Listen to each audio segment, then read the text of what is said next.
Welcome to the Daily Faded. I'm Hetz. This is where we get faded daily and talk about the news and politics of the day. And oh man, do I have a lot to talk about? It's been a while. So first off, I mentioned this in the little video that I did today, but I had more back pain. I have a terrible back. I have like mad arthritis throughout my back, and so I have back problems all the time. And something was impinging on my L4, L5 nerves, and it was crazy. Shooting pain all the way down my leg to my foot. No fun. No fun. And I can't even catalog everything that I missed while I wasn't doing the live stream. I did most days prepare notes to do it because I kept feeling optimistic that I was going to get better and be able to do the live stream. And then, of course, that just kept not happening. The back pain just kept me from sitting. I couldn't sit. So I couldn't sit here and do the show. Anyway, I hope you'll join me, have a glass of wine, smoke a blunt, have a glass of milk, do whatever it is you like to do.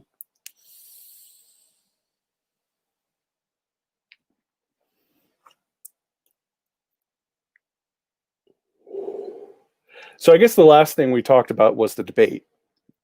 And there's plenty to talk about from the debate. But then we found out the next day that Trump tested positive for coronavirus. And the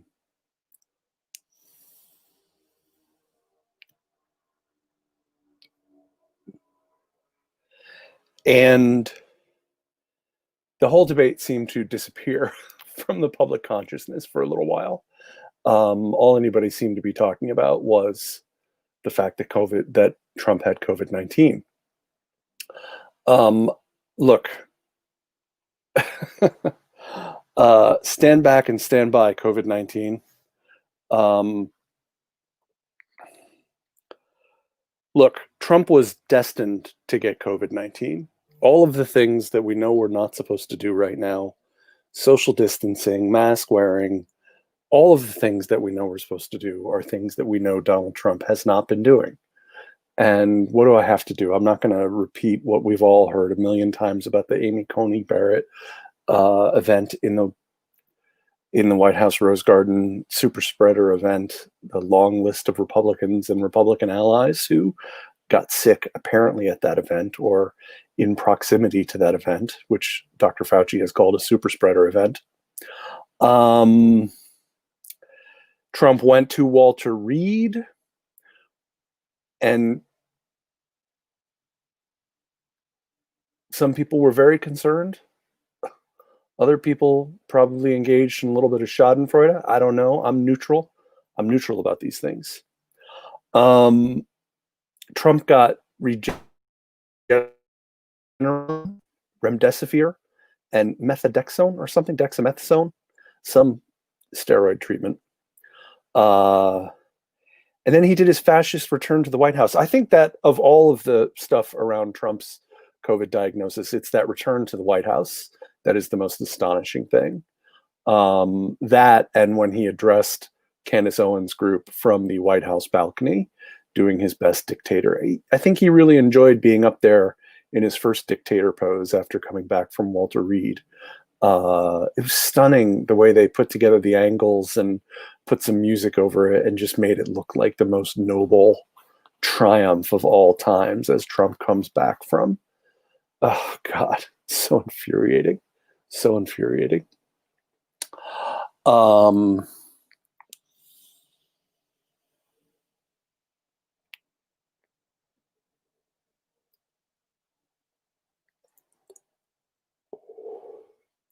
And then we got the beginnings of Trump's new strategy with COVID-19, which is to campaign on the fact that he has beaten it, that he is stronger than COVID-19, that he is more masculine than the virus.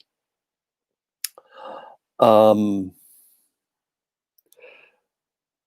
on Presidential Debates changed the rules for the second debate, made it virtual. Trump said, no way.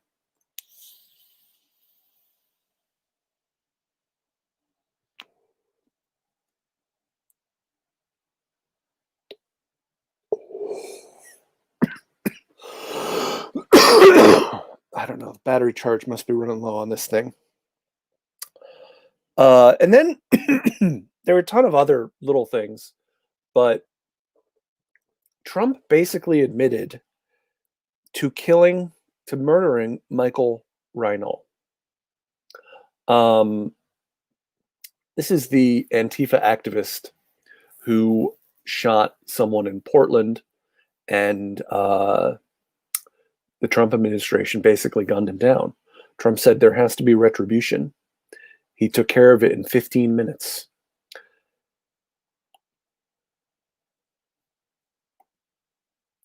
Straight to gunshots, how a U.S. task force killed an Antifa activist. New accounts from the scene raise questions about whether Michael Reinold, suspected of killing a far-right Trump supporter, pulled out a gun before officers fatally shot him. This is from the New York Times. Michael Reinold was on the run. A few days after a shooting left a far-right Trump supporter dead on the streets of Portland, Oregon. Mr. Reinold, an Antifa activist who had been named in the news media as a focus of the investigation, feared that vigilantes were after him, not to mention the police. Even some of his close friends did not know where he was, but the authorities knew. On September 3rd, about 120 miles north of Portland, Mr. Reinold was getting into his Volkswagen station wagon when a pair of unmarked sport utility vehicles roared through the quiet streets, screeching to a halt just in front of his bumper. Members of a U.S. Marshals task force jumped out and unleashed a hail of bullets that shattered windows, whizzed past bystanders, and left Mr. Reinold dead in the street. Attorney General William P. Barr trumpeted the operation as a significant accomplishment that removed a violent agitator. The officers had opened fire, he said, when Mr. Reinold attempted to escape arrest and produced a firearm during the encounter. But a reconstruction of what happened that night, based on the accounts of people who witnessed the confrontation and the preliminary findings of investigators, produces a much different picture, one that raises questions about whether law enforcement officers made any serious attempt to arrest Mr. Reinold before killing him. In interviews with 22 people who were near the scene, all but one said they did not hear officers identify themselves or give any commands before opening fire. In their official statements, not yet made public, the officers offered differing accounts of whether they saw Mr. Reinold with a weapon. One told investigators he thought he saw Mr. Reinold raise a gun inside the vehicle before the firing began, but two others said they did not. So that's the story about Michael Reinold. And Trump basically admitted that that was an assassination, that they gunned him down. They didn't take any chances, and they just gunned him down in the street. So now we have the state executing people in the street. So yeah, there's been a lot of Trump news over the last week.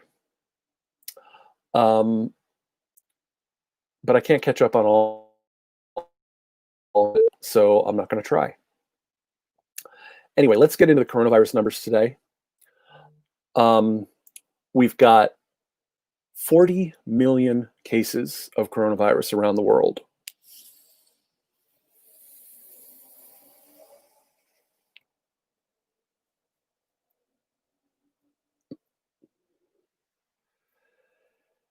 $316,000 new cases today, 1.1 million deceased, dead from coronavirus. I almost said Corona-19. In the United States, we are over 8.4 million confirmed cases, with almost 50,000 confirmed cases today. We are up to 225,000 deaths, with around 397 deaths today.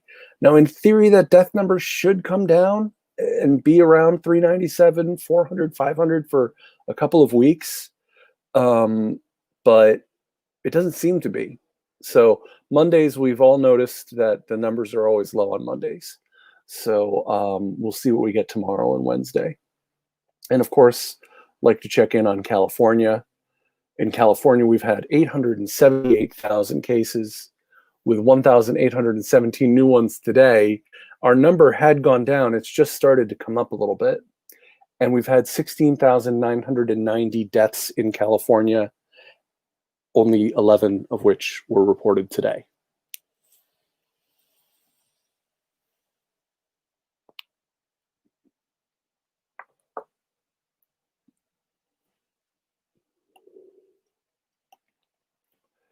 So things are not getting better, that's for sure.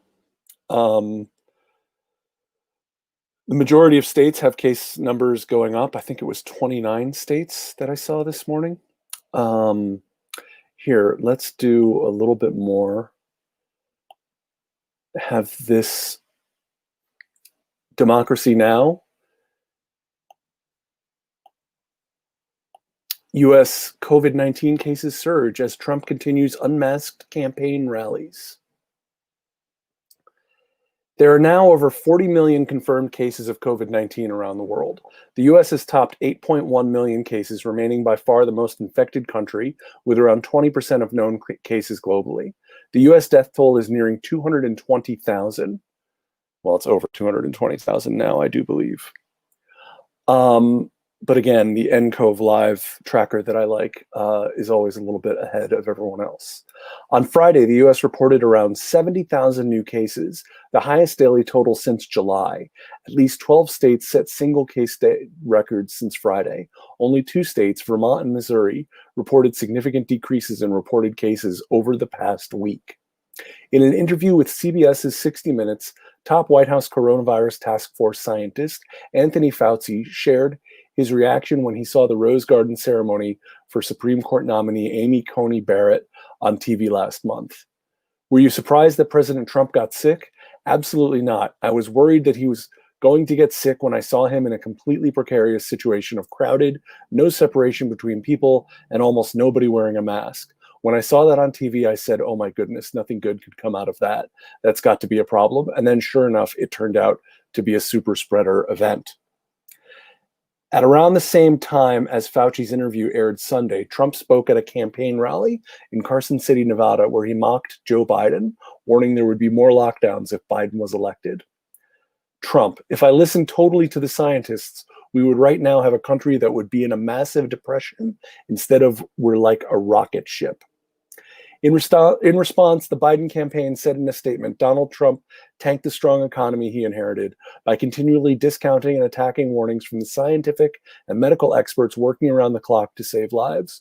Now new coronavirus cases are surging and layoffs are rising. Joe Biden campaigned in the key battleground state of North Carolina this weekend, as running mate Senator Kamala Harris is back on the campaign trail and will appear today in Orlando and Jacksonville, Florida. Trump also held rallies in 2 other coronavirus hotspots over the weekend, Michigan and Wisconsin, just as state officials reported record high COVID-19 cases. Meanwhile, Trump's top coronavirus advisor, Scott Adlis, known for pushing a herd immunity strategy, tweeted this weekend, masks work? No. Twitter blocked a post for violating a policy on misleading information about COVID-19.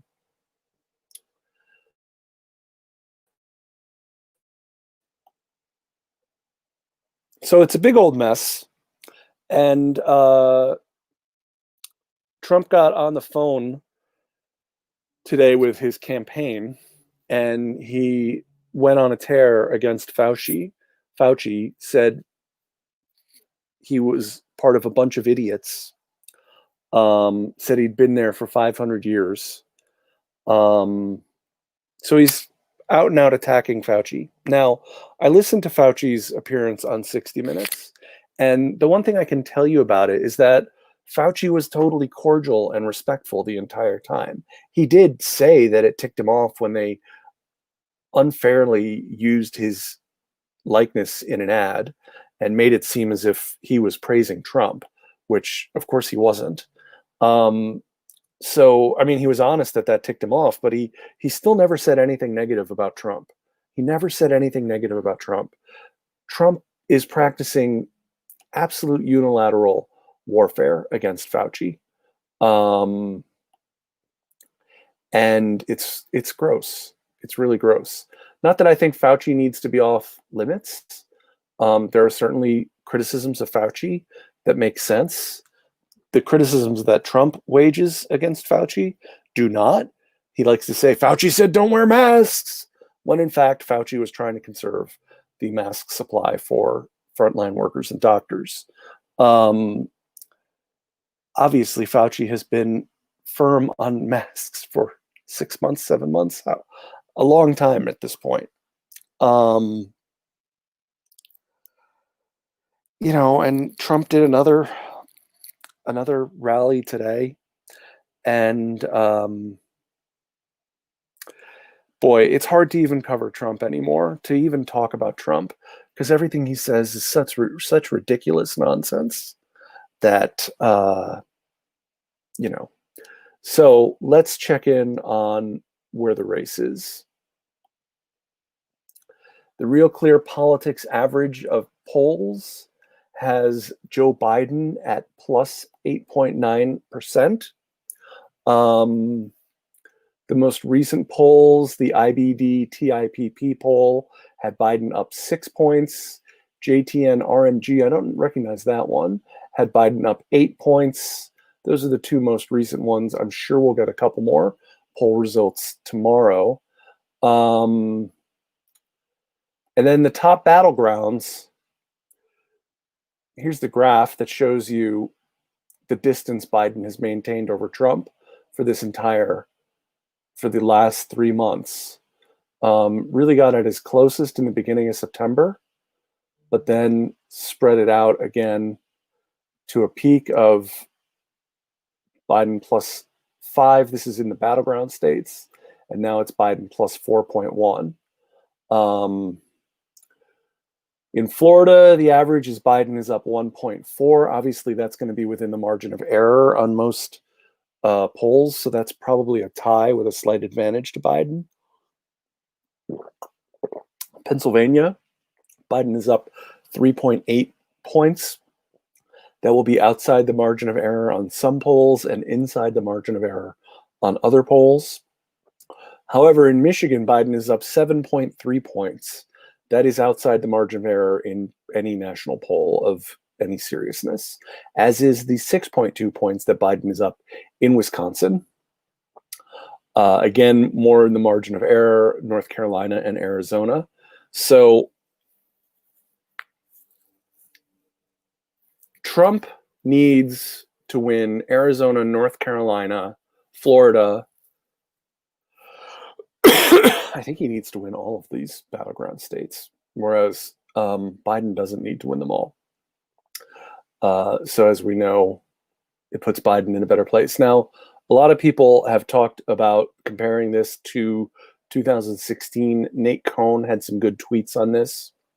Nate Cohn tweeted yesterday. A historical note, 1018 was more or less Clinton's October peak 4 years ago, as she topped out with a national lead of around 7 percentage points. As an aside, the 2016 presidential election was held later in November, 11/8. So although it's the same date, we're about 5 days closer to the election. We actually are exactly 5 days closer to the election. I don't love the Biden today versus Clinton 4 years ago comparisons. I just don't think there's much value in it. But even so, Biden's still running about 3 points ahead of Clinton in the national surveys on this date, with far fewer undecided voters. So the coronavirus pandemic has gotten considerably worse, and the polling continues to hold up for Joe Biden. So the coronavirus pandemic is going poorly for Donald Trump. The re-election campaign is going poorly for Donald Trump. Also, the unemployment numbers, new unemployment application numbers, have been going up. They were at like 750, 800. Now they've been up to 900,000. And America is desperately hurting for stimulus money. Which doesn't look like it's going to come. And I do think that failure, I think it's partisan hackery to say that it's just a failure on the part of Donald Trump and the Republicans. Certainly it is a failure on their part, given that the House passed two separate bills. But they get the majority of the blame. But Nancy Pelosi also, a master legislator makes deals. And this deal didn't get made.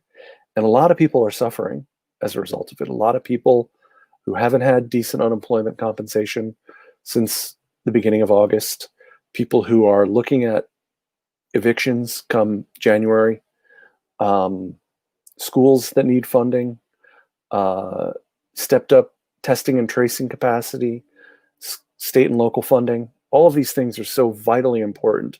Without the state and local funding, tens of thousands, probably hundreds of thousands of public sector workers around the country will lose their jobs. In fact, I would hazard a guess that it would be in the millions, the number of people who would lose their jobs. When you take into account all 50 states, functionally, all 50 states are probably going to have to cut services without state and local aid because every state economy has been hurt by the pandemic.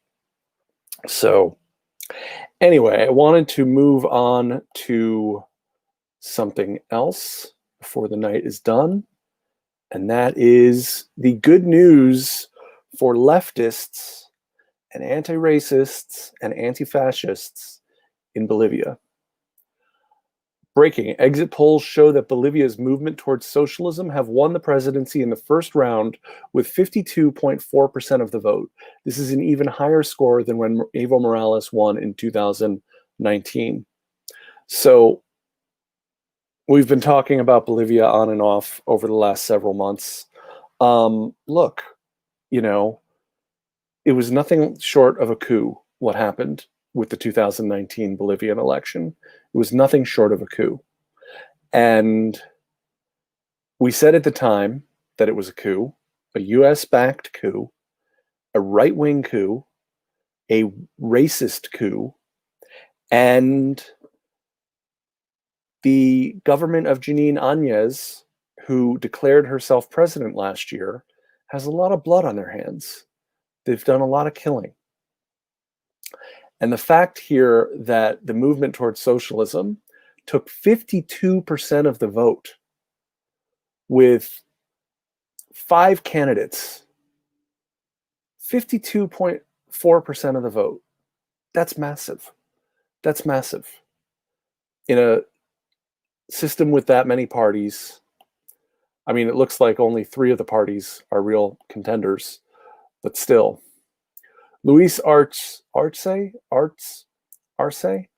Morales' protege, claims victory in Bolivia's presidential election. I love this picture. La Paz, Bolivia. Evo Morales' party has claimed victory in a presidential election that appears to sharply shift Bolivia away from the conservative policies of the US-backed interim government that took power after the leftist leader resigned and fled the country a year ago. The leading rival of Morales' handpicked successor, Luis Arce, conceded defeat on Monday, as did interim President Janine Áñez, a bitter foe of Morales. Officials released no formal comprehensive quick count of results from Sunday's vote, but 2 independent surveys of selected polling places showed Arce with a lead of roughly 20 percentage points over his closest rival, far more than needed to avoid a runoff. Áñez asked Arce, I don't know how to say his name, to govern with Bolivia and democracy in mind. Isn't that rich? Isn't that rich? When they lose a legal election, then they call for democracy. When they throw out a legal election, they have no interest in democracy. She had no interest in democracy last year when they threw out the election results, when they installed her as coup president of Bolivia. Oh my God. For Janine Áñez to say Arce should govern with Bolivia and democracy in mind. These people, oh God, they're such power-hungry, mad people. I'm going to keep saying it, Arce, meanwhile, appealed for calm in the bitterly divided nation, saying he would seek to form a government of national unity under his movement towards socialism party. I think the Bolivian people want to retake the path we were on, Arce declared, surrounded by a small group of supporters, some of them in traditional Andean dress in honor of the country's indigenous roots. To win in the first round, a candidate needs more than 50% of the vote, or 40% with a lead of at least 10 percentage points over the second place candidate. The independent counts, sponsored by the Catholic Church and civic groups, showed Arce with a little over 50% of the vote and a roughly 20-point advantage over centrist former president Carlos Mesa, who acknowledged defeat. Notice they're all acknowledging defeat. They're all acknowledging defeat. There's no question about the validity of this election because they are acknowledging defeat. But they're also acknowledging what they did quietly.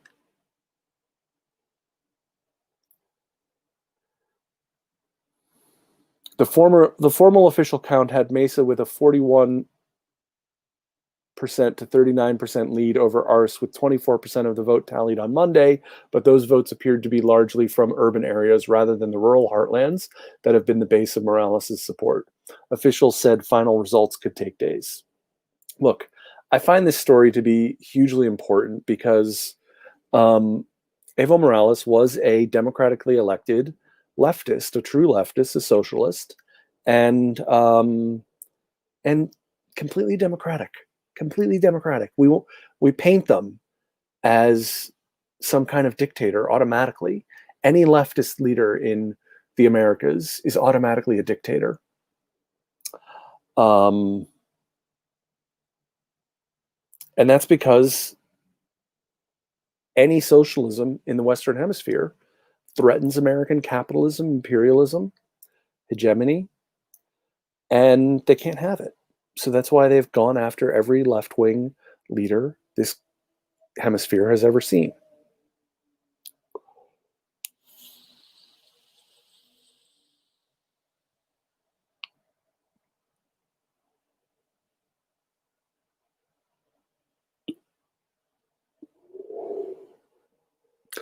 And then finally, in the category of, isn't there a better way to spend that money? Talking on the moon, NASA and Nokia to install 4G on lunar surface. This is from The Guardian. Move is part of a U.S. space agency's plan to establish a long-term human presence on the moon by 2030. With competition among Earth's telecom providers as fierce as ever, equipment maker Nokia has announced its expansion into a new market, winning a deal to install the first cellular network on the moon. The Finnish equipment manufacturer said it was selected by NASA to deploy an ultra-compact, low-power, space-hardened wireless 4G network on the lunar surface as part of the U.S. space agency's plan to establish a long-term human presence on the moon by 2030. The $14.1 million contract awarded to Nokia's U.S. subsidiary is part of NASA's Artemis program, which aims to send the first woman and next man to the moon by 2024. The astronauts will begin carrying out detailed experiments and explorations, which the agency hopes will help it develop its first human mission to Mars. Nokia's network equipment will be installed remotely on the moon's surface using a lunar hopper built by Intuitive Machines in late 2022, Nokia said. The network will self-configure upon deployment, the firm said in a statement, adding that the wireless technology will for vital command and control functions, remote control of lunar vehicles, real-time navigation, and streaming of high-definition video. Again, that's all pretty cool, you know. Really need to be. Look, I love the space program, so I can't say anything bad about the space program.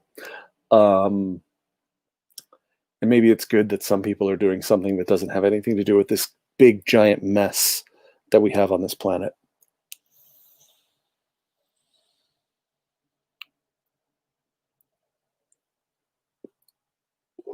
I saw a comment on the herd immunity approach to dealing with COVID-19, where someone said with a herd immunity method would lead to 500,000 deaths.